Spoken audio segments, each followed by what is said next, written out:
You're never too busy, too tired, too old, or too anything to pursue your dreams. Welcome to the Distracted Dreamer podcast, where you'll learn how to move all those never-ending distractions aside and chase your dreams with confidence.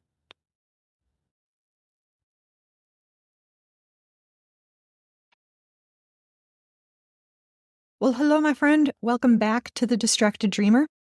I'm your host, Carlene, and I'm so glad that you're here today. We are going to be talking about something that's been on my heart and my mind lately, and honestly, something that's been showing up in my own life over and over again, like for years. And what I'm talking about are habits that used to work, behaviors that used to get us through, and they're just not working anymore. Do you ever feel like that?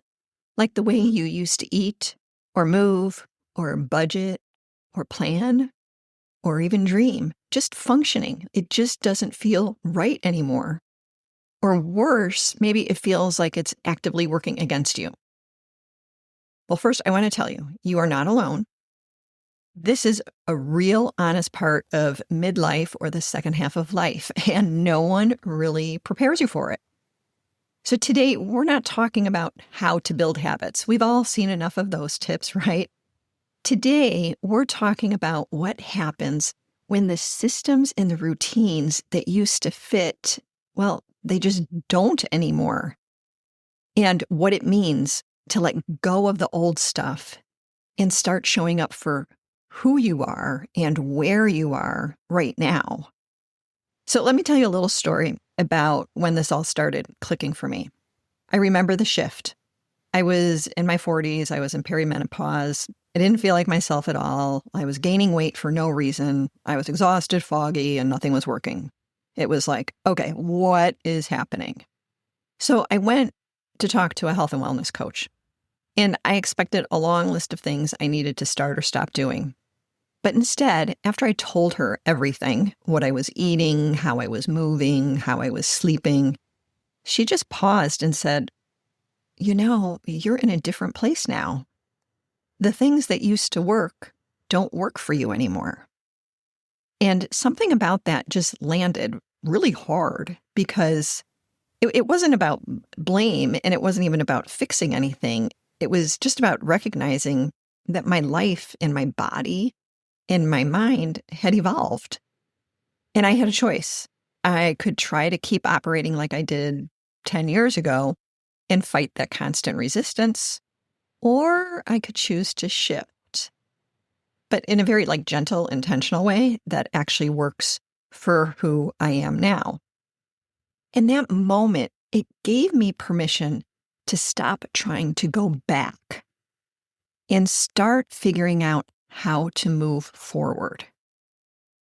So let's talk about what that might look like, because it's not just about health. This shift, it shows up in all areas of life. I picked the big ones. So let's talk about financial shifts. I know, let's talk about the money. And I know this one can bring up a lot. And I want to start by saying, not everyone is in a better financial place in midlife. For some of us, this isn't the season of reaping the rewards. It's the season of catching up. And that's not a failure. That's just life. So if that is where you are, this is your chance to look at the second half of life and make some choices about it. Maybe you spent decades pouring into your kids, your house, your work, and now you're just starting to ask, what about me? What do I need financially to feel secure or to rest or to dream a little? So if that's where you are, I want you to know I see you. You are not behind. You're just ready to turn toward your future, even if you're doing it a little later than you hoped. And that's really powerful. Maybe that means finally setting up a savings account just for you. Maybe it's saying, I love you, but no, when your grown kids ask for financial help that you really can't give.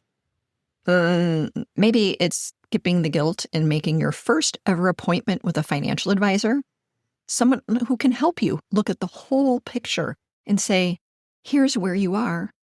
Let's make a plan from here. And listen, even small changes count.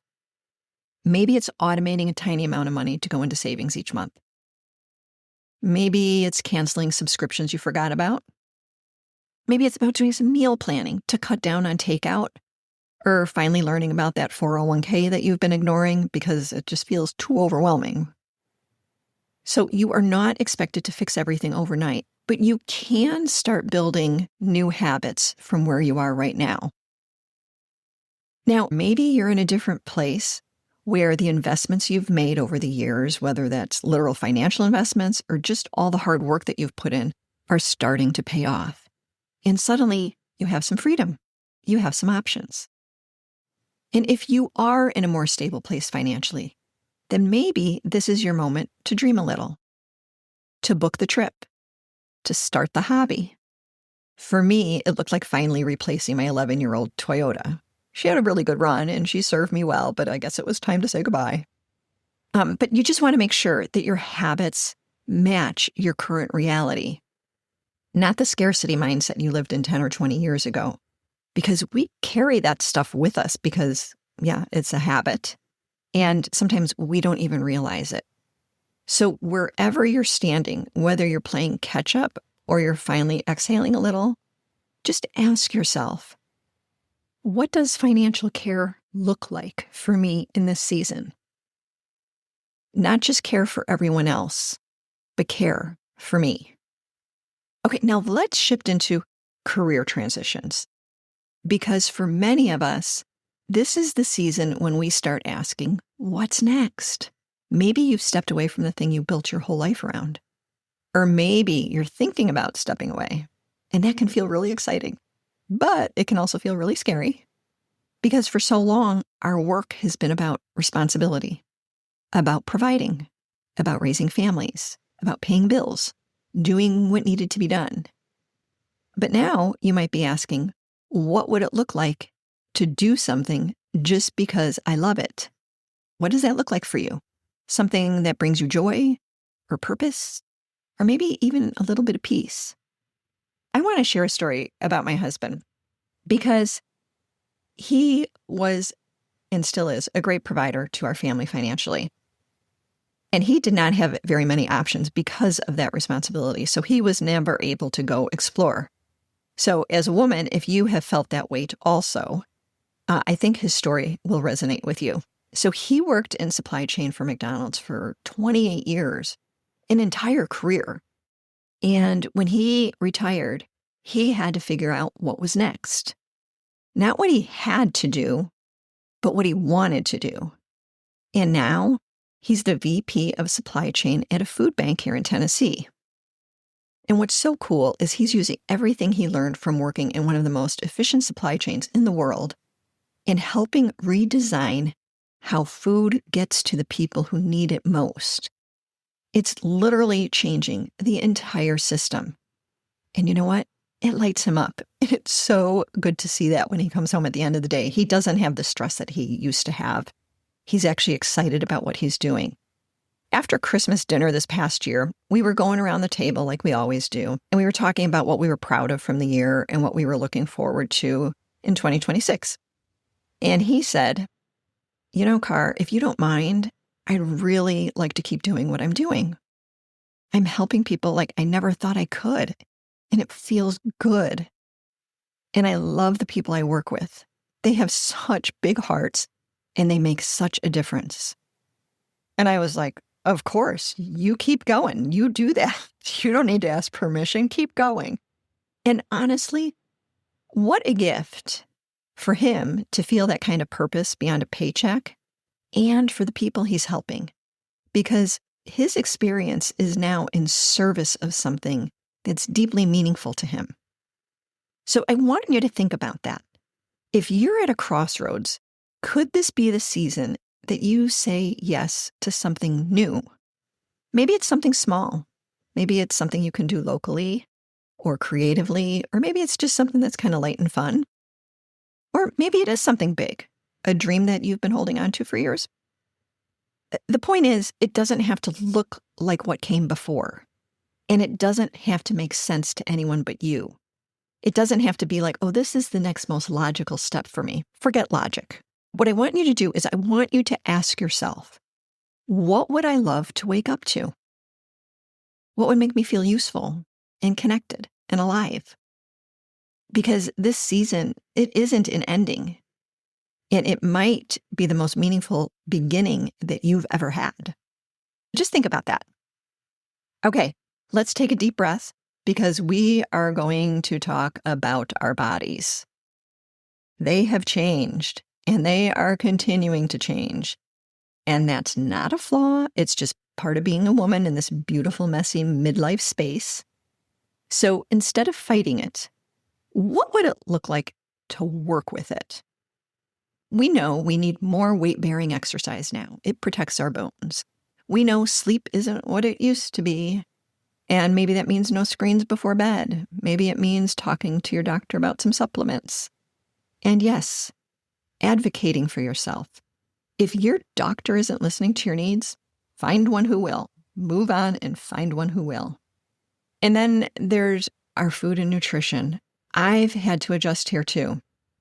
Oh my gosh, I have to tell you a story. I went to visit my daughter last week in Chicago. Coldest trip of the year every year when I go.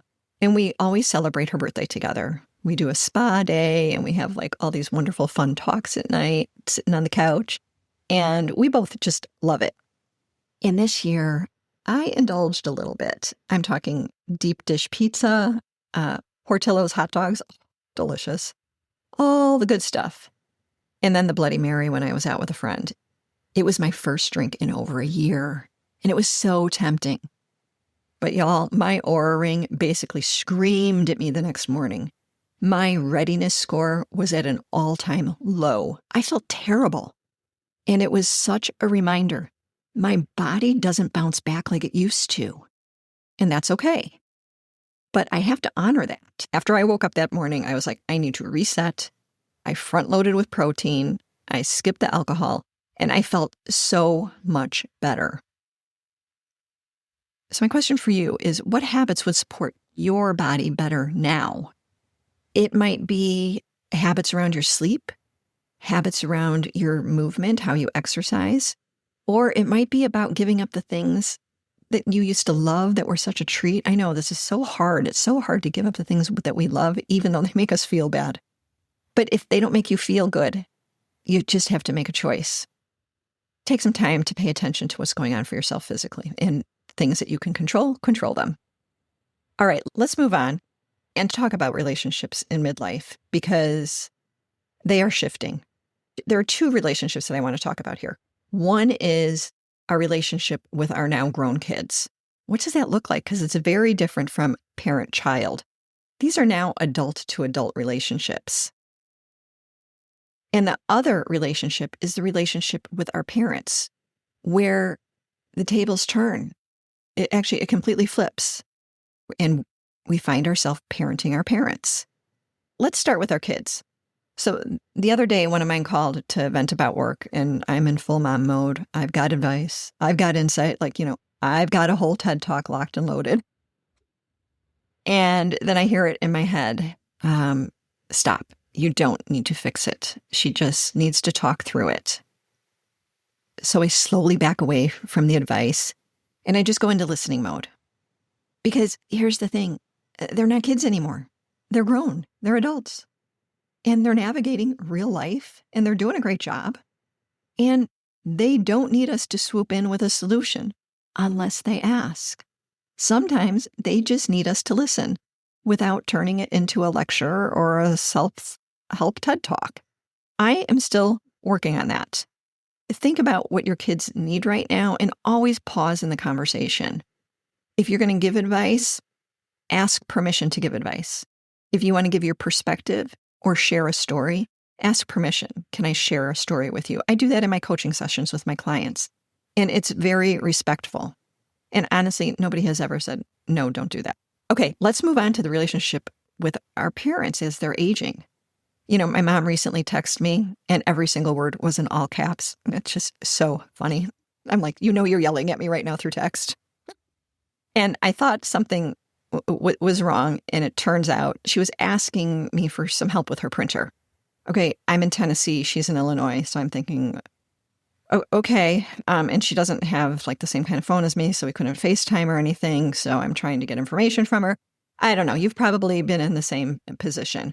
The point is that, maybe you've become the tech support, or maybe you're the one who manages the calendar with doctor's appointments, or you're the one saying, "Did you take your meds today?" It's wild, right? Like 1 minute you're being grounded for missing curfew, and the next you're explaining how to open up a PDF for the third time. We do it with love, always with love. But our relationships, they're evolving. And it's okay if it feels a little awkward or funny or like you're in the world's weirdest sandwich generation club, because that is the club we are in. That is where we are. This is just part of evolving. And these connections, they still matter so much. But how we tend to them now, it might need to shift. In fact, I know it needs to shift. Okay, let's move on to our dreams. Because the dreams we had in our 20s and 30s, they mattered. They helped shape us. But some of them, they've shifted. And we don't always talk about that. How letting go of a dream doesn't mean that you failed. It might just mean that you grew, you evolved. You want something different now, and that's okay. We raised our girls in the same house for 28 years. And let me tell you, that house saw a lot. It went through all kinds of remodels and renovations. I was always dreaming about having the perfect house, something totally curated to my taste, something functional and beautiful, all of it. And if I'm being honest, I spent a lot of time comparing, looking around the neighborhood and thinking, should we be doing what they're doing? Should we have upgraded this or added that? And it just became this moving target, chasing the idea of perfect and getting it just right. But the truth was, we have kids. Things got ruined. That house was lived in. It was loved in. It was never the house for my vision board, but it was home. And then we moved to Tennessee. And I'll tell you what my new dream was. It was a brand new house, one that didn't need renovating. Decorating, sure, I love that. But renovation, nope, I was done. I don't want to spend the money or the energy chasing that perfect Pinterest board anymore. Now, my dream, it looks totally different. And you know what? It's not about the biggest or best house. It's about a home with quiet places that I can relax in. I want open space for game nights. I want a backyard for barbecues and swimming, and a place where we can hang out after dinner. It's not perfect, and I love that, because what I want more than anything now is time with family. But my new big dream is I want to travel. I want to travel while I'm still healthy enough to travel. While my husband and I, we're still moving, we can go on hikes, we can be active when we travel. Because I know that that can be taken away any moment. So I want to travel as much as possible. I want to feel vibrant and healthy. I want to be adventurous. And I want to go see the world while I can. Because that health and energy that we need to do that aren't things that we can take for granted. There is going to be a season when being home will be the dream. And I'll welcome that when it comes. But for now, I want a home that welcomes me back after all my travels. Not a big mortgage, but I want a home with warmth and memories and a place to rest and get geared up for the next trip. So if you've got dreams that no longer feel like you, that feel like kind of old clothes that don't fit anymore, it is okay to let them go. It's okay to dream something smaller, simpler, softer, or maybe you want to dream something that's bigger and bolder and more expansive, more you than ever before. Because your dreams, they get to evolve just like you have. So ask yourself, what dream am I still holding on to because I once wanted it, but maybe I don't anymore? And what new dream might be ready to take its place? This is the season to dream from where you are, not from where you've been. Okay, let's wrap this up, because here's what I want to leave with you today. If the things you've been doing lately just aren't working anymore, that's not failure. It's feedback. It's your life saying, hey, things are different now. Because your body and your energy, the roles that you play in life are shifting, your goals, all of it has shifted. So, of course, your habits need to shift too. And that's not a crisis. That's actually a chance to reconnect with who you are now. Let's bring it back to the habits. Here's what this might look like in real life. This isn't anything dramatic. These are just some small ways to meet yourself right where you are. Financially, maybe it's starting a weekly money check-in. Nothing complicated, just 10 minutes with a cup of coffee, looking at your spending or setting a small savings goal. Or maybe it's making your first appointment with a financial advisor, even if it feels intimidating. Or maybe it's setting a spending boundary with your adult kids because helping them doesn't have to mean that you overgive. You do not have to overgive. And then what about your career and purpose? Maybe the new habit is carving out some time to explore what lights you up. Experiment, explore it, look into it. Go in small, volunteer, research, take a class. Maybe it's updating your resume or your LinkedIn, just in case, not because you have to, but just because it might open a door that you didn't even think about. Or maybe it's starting to talk about your ideas out loud. Talk with a friend or your partner instead of keeping them all tucked away. How about your health and wellness? This might be that you're going to start lifting weights twice a week instead of doing the cardio that you used to do. Or maybe you're going to wind down earlier with a new bedtime routine, some magnesium, some sleepy tea, a book, whatever actually helps. Maybe it's adding protein to your breakfast to support your energy and focus instead of skipping or grabbing something that's full of sugar.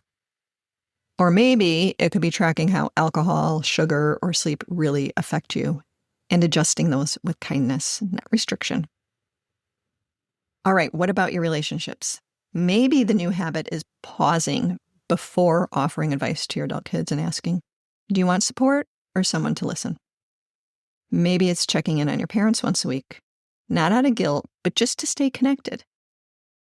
Or how about just reminding yourself, you know what, the dynamic has changed, so I'm going to show up differently. It's a good reminder. And how about your dreams? Dreaming is a habit. So give yourself 10 minutes a week to journal or visualize what you want next. Not what you used to want, but what feels right now. It could be putting a pin on a map of places you want to travel while you have the energy. Or saying, actually, I don't want the perfect house. I want a peaceful one that lets me go live my life. All of these are small shifts, but I want you to know that they matter. Because habits aren't about becoming someone else. They're about supporting who you've already become and who you're becoming. Ask yourself this week, what's one small habit that would support who I am right now? Not 10 years ago, not last year, now. And if you want some space to explore that more deeply, I'd love to invite you to hop on the Dream Studio waitlist. It's opening in February, and it is a safe place that I'm creating for women just like us, a space to reflect on what's happening for us in the second half of life and having real conversations with women who are also ready to start dreaming and building a life that fits this season. The link is in the show notes below, or you can go to coachcarlene.com/DS for Dream Studio, DS waitlist. I'd love to have you as a founding member. Hop on the waitlist and you'll be getting an email to invite you in shortly. Alrighty. Thank you so much for hanging out with me today. And if this episode landed with you, go ahead and send it to a friend. And remember, we've got to keep walking with each other through this messy, beautiful second half of life. Be kind to yourself, and I will see you next week. Bye for now.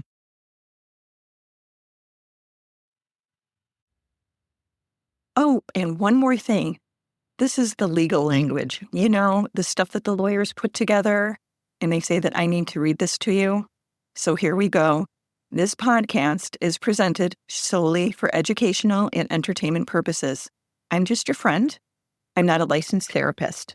This podcast is not intended as a substitute for the advice of a physician, professional coach, psychotherapist, or other qualified professionals. Got it? Good. I will see you in the next episode.